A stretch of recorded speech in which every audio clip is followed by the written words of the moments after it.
Bom, talvez uma última coisa que eu mencionaria seria o fato de que nós temos atuado, o Brasil tem atuado nas Nações Unidas também de uma perspectiva não só multilateral, mas procurando aportar elementos de cooperação bilateral à sua atuação multilateral. Então, em todos os países em que a gente tem se envolvido multilateralmente, por assim dizer, como exemplos básicos, Haiti e Guiné-Bissau, isso tem trazido também um aporte de cooperação bilateral muito maior, e procurando sempre que seja coerente, né? Que uma coisa fortaleça a outra, retroalimente a outra. Eu tenho a impressão que vocês terão ouvido hoje o ministro Farani falar sobre cooperação e deve ter esgotado bastante bem esse tema. É muito impressionante, acho, a mudança do perfil do Brasil nos últimos anos na área de cooperação, e cooperação, obviamente, Sul-Sul, que é uma cooperação um pouco diferente, mas complementar à cooperação tradicional Norte-Sul. E também a gente o faz com essa visão de que a cooperação bilateral também pode fortalecer a atuação multilateral do Brasil e vice-versa. Então, há hoje vários projetos na Guiné-Bissau, por exemplo, na área de formação técnica. Acho que há a previsão de que se abra um centro do Senai, e também o próprio Ministério da Defesa está envolvido no estabelecimento de uma missão militar na Guiné-Bissau. Tudo isso decorre um pouco do envolvimento multilateral do Brasil com esse país específico. E tenho a impressão que seria um projeto para ser alimentado e aprimorado no futuro. E a gente acredita que outras missões, sobretudo na África, onde a questão do desenvolvimento ainda é tão urgente, podia ser aproveitado para outras situações em outros países, ou seja, a conexão entre segurança e desenvolvimento e essa coordenação entre a atuação multilateral e bilateral, não só do Brasil, mas de vários outros países também. Talvez eu faria um último comentário sobre a eterna pergunta de por que o Brasil quer ser membro permanente do Conselho de Segurança. Desculpe. E toda essa discussão é um dos elementos que justificam essa nossa histórica aspiração a ocupar um assento permanente no Conselho. Nós entendemos que trazer esse tipo de visão ao Conselho de Segurança é muito importante para que ele se torne mais legítimo. Então, além da legitimidade em termos de representatividade regional e representatividade do mundo em sua realidade atual e não aquela de 45, há também esse aspecto de tornar a atuação do Conselho de Segurança mais legítima, mais adequada à realidade atual. E, para isso, você precisa inserir uma certa diversidade de perspectiva que não existe hoje com a conformação daqueles membros permanentes. Claro que, quando a gente atua como membro não permanente, a gente tem a oportunidade de influir em muitas dessas decisões.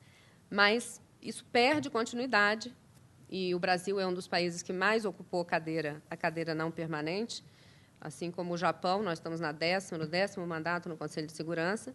Nenhum outro país esteve tantas vezes como membro não permanente, e apenas o Japão esteve tantas vezes.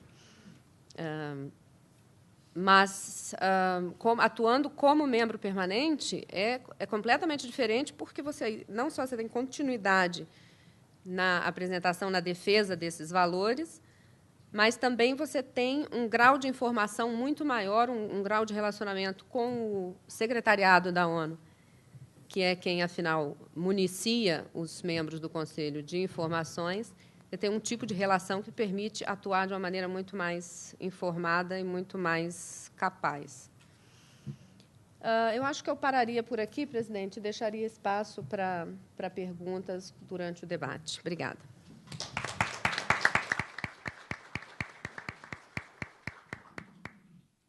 Agradeço não só o espírito de síntese, como a cobertura tão tão completa, não é? Sobretudo sobre a participação do Brasil nas operações de manutenção de paz, e penso que será de uma enorme complementaridade ouvirmos agora o Sr. Tenente-Coronel Carlos Alberto Cavalcanti, que nos falará um pouco também a partir da sua experiência de terreno e a sua participação na operação de paz em Moçambique, que foi a primeira, entre outras.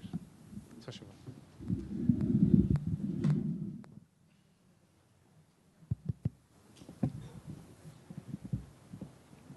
Boa tarde a todos.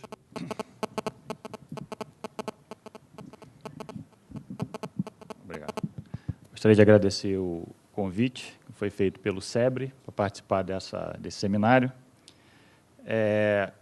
Eu sou um oficial de carreira do Exército Brasileiro, 30 anos na ativa, atualmente na reserva. Sou pesquisador da área de Relações Internacionais da Escola de Comando Estado-Maior do Exército, no Rio de Janeiro. Qual o meu vínculo com as operações de paz? Não, anterior. Antes. Okay. A minha primeira experiência, eu ainda era um jovem capitão na Brigada Paraquedista no Rio de Janeiro. Em 94, o Brasil decidiu mandar tropas para a África. Depois de um intervalo de quase 30 anos, sendo que a nossa última participação com tropas tinha sido no Canal de Suez, em 67. E eu fui colocado, minha primeira vez que eu saí do Brasil foi direto para a África, né? E eu fui colocado na província da Zambésia, a região que talvez de Moçambique tenha sido mais afetada pela Guerra Civil. E aquilo me causou um impacto muito grande, aquela vista do nível de destruição daquela província, né? Tá bom. E eu busquei entender aquilo. Uma coisa é uma visão de um jovem capitão vendo o fato acontecer. E um segundo momento, já fazendo o meu curso de mestrado em Relações Internacionais na UNB, onde tive o prazer e a honra de conhecer o professor Antônio Ramalho, foi meu professor. Na minha dissertação de mestrado, eu procurei unir a minha experiência lá em Moçambique e entender aquilo que tinha acontecido lá, comparando o processo moçambicano com o processo angolano. Por que em Moçambique... Vocês estão me ouvindo? Então, por que em Moçambique o processo de democratização tinha funcionado e em Angola não tinha funcionado? Então, eu diria que o meu vínculo com a África, principalmente nesses dois momentos. E depois, no prosseguimento da carreira, vim para Brasília, trabalhei aqui 7 anos e continuei envolvido com questões de operações de paz. Então, o que eu vou procurar apresentar é um pouco essa experiência de operações de paz, mas um linkando, né, com o processo de reconstrução do país dentro de uma perspectiva civil-militar, de cooperação civil-militar. Vou tentar atingir esse objetivo. Primeiramente, eu acho que tem uma coisa antes. O primeiro não é esse, pois é, passou, a palestra está antes.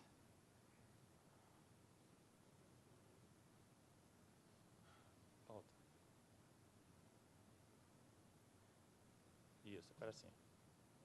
Pode ir. Ok. Então, fazendo aqui, desculpe aqui a falha técnica.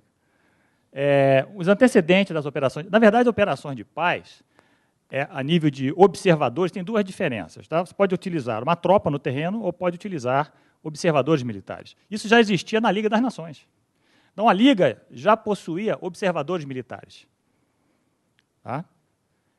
Mas ela foi ineficiente, como sabemos, na prevenção de conflitos.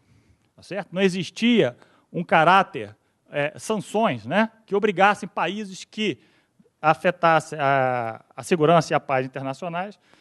E, com isso, esses observadores simplesmente relatavam o que estava acontecendo, mas não havia nenhum tipo de sanção ou de aplicação da força por parte da, então, Liga com tropas, como acontece atualmente. Tá, ok? Então, isso foi ineficaz, a presença da Liga na prevenção de conflitos.